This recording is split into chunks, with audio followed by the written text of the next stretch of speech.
Mr. President, it was 1 week ago that the Senate held a procedural vote on a bill that hadn't even been written.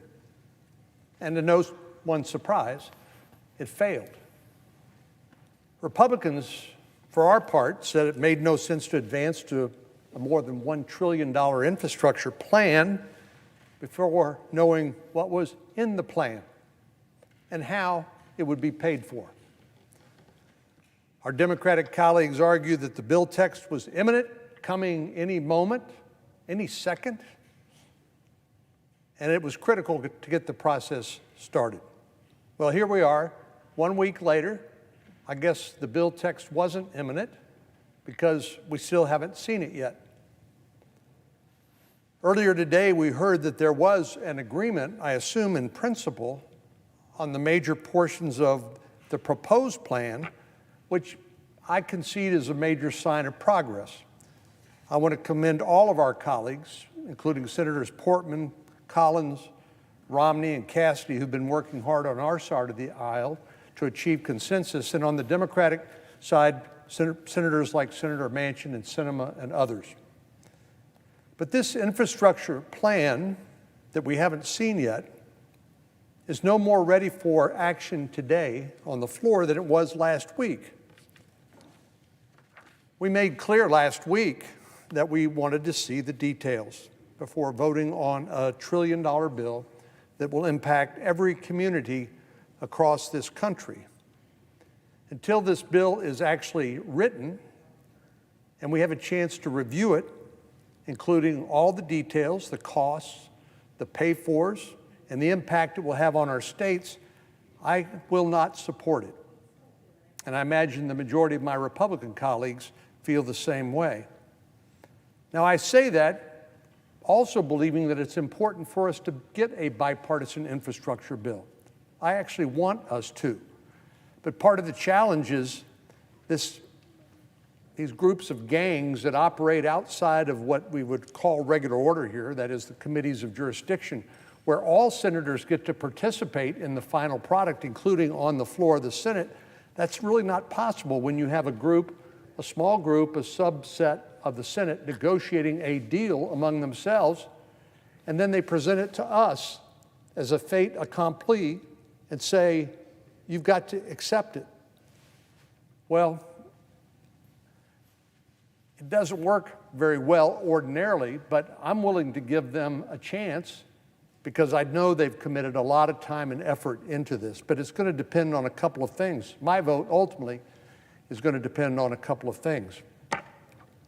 First of all, we fund our highways, our roads and bridges mainly through the gas tax. It's the amount of money that goes into the gallon of gas that's dedicated for the Highway Trust Fund. Well, because our cars are getting more mileage now, and because we're seeing alternatives like electric vehicles, the Highway Trust Fund is simply inadequate to fund the demand of our infrastructure, roads and bridges and the like. But that's no excuse for us to get away from what has heretofore been a pay-for model or a user fee model. In other words, infrastructure should be paid for by the people who use it, not people who don't use it. And that's why the gas tax, at least as originally conceived, made a lot of sense. But we made a couple of mistakes. One is we didn't index it to inflation. And secondly, we just couldn't account back when the gas tax was adopted for the innovation we've seen in transportation. Natural gas-driven vehicles, electric vehicles, and the like that pay nothing for our roads and infrastructures. And I think it's a very serious problem for us from a fiscal point of view to get away from the user fee model.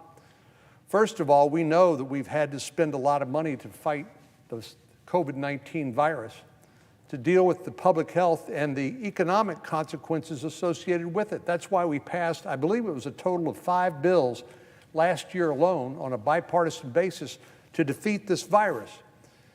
And you can tell from some of the face masks being worn here in the chamber right now, we have not yet been able to defeat it, finally, notwithstanding the discovery and broad use of vaccines and other treatments. But an infrastructure bill is different than a pandemic because we actually should be in the position of paying for our spending rather than borrowing from future generations. And I appreciate the good work that's been done by the bipartisan negotiating group to try to come up with some credible pay-fors. But they haven't been able to use the traditional user fee model because President Biden and his administration took it off the bargaining table, which means you have to use other pay-fors outside of a user fee model in order to pay for it, or else you just merely add to our debt and pass on the responsibility to pay those bills back to future generations. Well, I don't think any of this is news to the majority leader, who once again is scheduled to vote before we have a bill that we can actually read, discuss with our constituents. I, for example, would like to be able to discuss the contents of the bill with my friends at the Texas Department of Transportation and the governor and other people who are very much engaged in what the infrastructure in my state looks like, what it should be, and what we need in terms of investments in the future. But I can't do that if the bill text hasn't even been released yet. And the majority leader knows that. So the question I have is, why in the world would the majority leader schedule another vote before the bill is even released, before we can read it and consult with our staff and outside experts, like my friends at the Texas Department of Transportation? Well, we've seen contradictory signs about what our Democratic colleagues really hope to do. When asked about the fate of the bipartisan infrastructure plan, the Democratic majority whip said talks have gone on long enough, and he would support rolling it into the Democrats' reckless tax and spending bill that Nancy Pelosi said she would not pass in the House a bipartisan infrastructure bill unless, at the same time, she was able to pass what has nominally been called a $3.5 trillion spending bill, but we know is actually spending a whole lot more money than that. President Biden spilled the beans when this bipartisan group was at the White House a few weeks ago, where he said he would not sign the bipartisan bill into law unless at the same time he could sign the partisan reckless tax and spending bill that's passed purely on a partisan basis. In other words, they're linked, both by Speaker Pelosi and by President Biden. Now, President Biden did walk that back, or at least he tried to, but Speaker Pelosi has remained adamant that she will not pass any bipartisan infrastructure bill in the House unless she can get the votes in the House and presumably in the Senate in order to put pressure on some of the Democrats who are resistant to see us continue to add to our national debt and fuel inflation by more reckless spending, as well as the huge tax increases that would necessarily go along with it. So I'm beginning to wonder whether there was actually a sincere desire on the part of our Democratic leaders here in the Senate, whether they actually wanted to pass a bipartisan bill, or whether their goal was really to pass the reckless tax and spending spree bill that Speaker Pelosi said had to pass if we were going to pass a bipartisan bill. We also need to know, Mr. President, whether Senator Schumer will honor requests for people who were not part of the negotiating group, the gang, or I don't guess they call themselves G10 or G20 or G21, whatever they're called, but it's a subset of senators who've been negotiating the bill. The question is whether whether the majority will permit other senators who are not part of that negotiating group to offer amendments to the bill, and whether they will permit us to have debate and votes on those amendments. Because I didn't delegate the responsibilities I have as a senator representing 29 million Americans to them to negotiate a bill for my state. That's my responsibility. And I insist on having a chance to read the bill, to consult with them, and to see what the impact is going to be on my state, and to consult with my governor and the head of the Texas Department of Transportation and others to see whether this is something they believe that earns my support and that Texas should support. Now, none of this is mysterious. This is the normal way of doing business around here, moving bills through committee.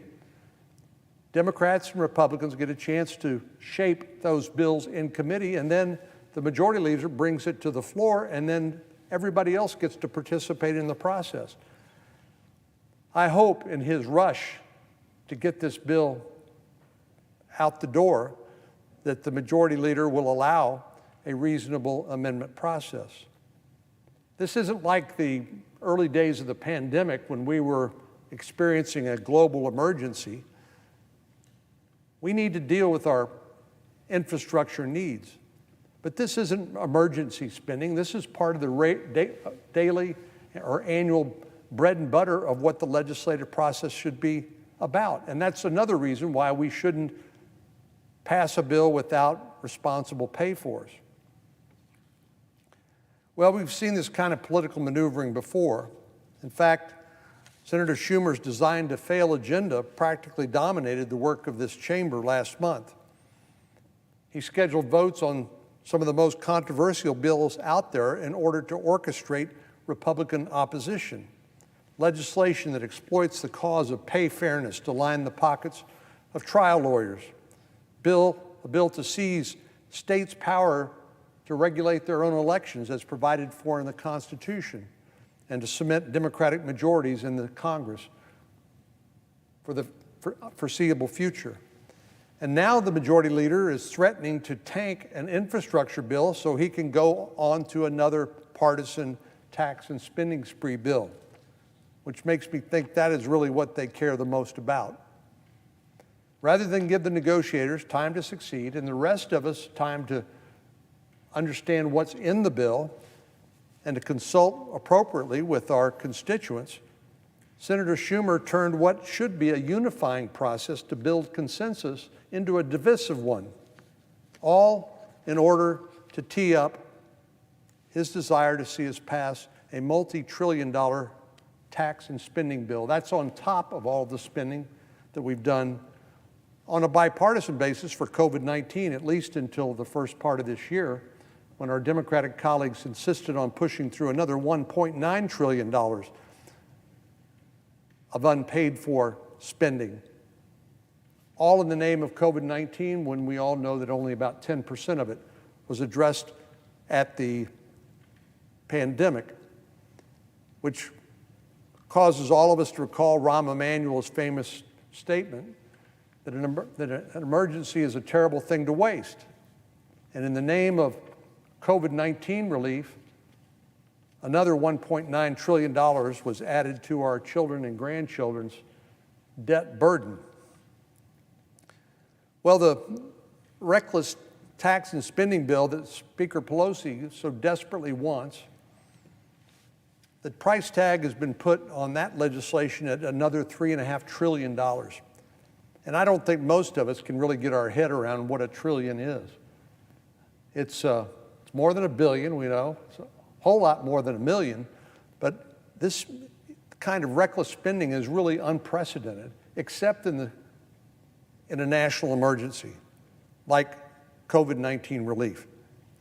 Some budget experts have estimated that the reckless tax and spending spree bill that Speaker Pelosi so desperately wants could cost actually $5.5 trillion. And if our Democratic colleagues insist on rolling the bipartisan infrastructure bill into that plan, it will cost taxpayers even more. Well, as a reminder, our Democratic colleagues spent more than $2 trillion earlier this year alone, as I mentioned. And the results of this reckless spending spree speaks for itself. Democrats have sent big incentives to workers to remain at home, not back at work, through September this year, by enhancing their unemployment benefits with an additional federal government bonus, which provided in my state about 80% of the people collecting unemployment insurance were making more on unemployment insurance than they were going back to work. So it's no wonder that we had trouble getting people back to work, and businesses had to cut back on their open hours. Restaurants had to close down because they simply couldn't find the workers who, or the businesses couldn't compete with the federal government for these essential workers. We're a long way from reaching pre-pandemic unemployment rates, and surprisingly, job openings are at record highs. But here's one of the biggest concerns, and it's borne out by polling that people are beginning to have, and that is inflation. We're seeing inflation at a 13-year high. Consumers are feeling the sting of rising prices for virtually everything they buy. That's what happens when too much money chases too few goods and services. Prices go up. And we're seeing the cause of that inflation, its impact on gasoline, on groceries, on appliances. Folks are shelling out more money for these products today than they have been as recently as a year ago. And if you've gone to the used car lot recently, you're bound for some serious sticker shock. And you can't even get a new car because of the semiconductor shortage caused by the pandemic. But over the last year alone, used car prices have gone up a eye-popping 45%. Well, as I said, there's another reason why new cars aren't available, and that's because the semiconductors that make these computers on wheels actually run have not been available because 90% of them are made overseas in Asia. Now, we've taken an important step to try to deal with this vulnerable supply chain of semiconductors that affect both our economy and our national security when we passed the U.S. Innovation and Competition Act last month here in the Senate. So we are capable of doing things on a bipartisan basis if given the opportunity. The Wall Street Journal recently called this bill, the Innovation and Competition Act, the third infrastructure initiative, and noted that while smaller, it's freighted with just as much long-term economic and strategic importance. So as Congress debates infrastructure investments, we can't let the one that passed the Senate last month slip through the cracks. There's a lot on the line for our economy and national security, and we need the CHIPS program up and running, which is a $52 billion investment in domestic manufacturing of advanced semiconductors, something that we rely on for Asia, and principally Taiwan, that produces 63% of advanced semiconductors. And we can only imagine if that supply chain from Taiwan or Asia was disrupted by another pandemic, a natural disaster, or heaven forbid, a military conflict. So I want to make sure that our colleagues know I appreciate the work they put into this bill, but I know they also appreciate the individual responsibility that we have as senators to participate in the process, particularly when it comes to spending $1 trillion on infrastructure. We need to have the text of the bill, not just a summary. I appreciate our colleagues giving us, some of us, a notebook. It's a Bipartisan Infrastructure Investment and Jobs Act summary. That's helpful, but that's not legislative text. And then we need an open amendment process so that those of us who weren't party to the bipartisan negotiations can participate in the process, hopefully, and make the bill better.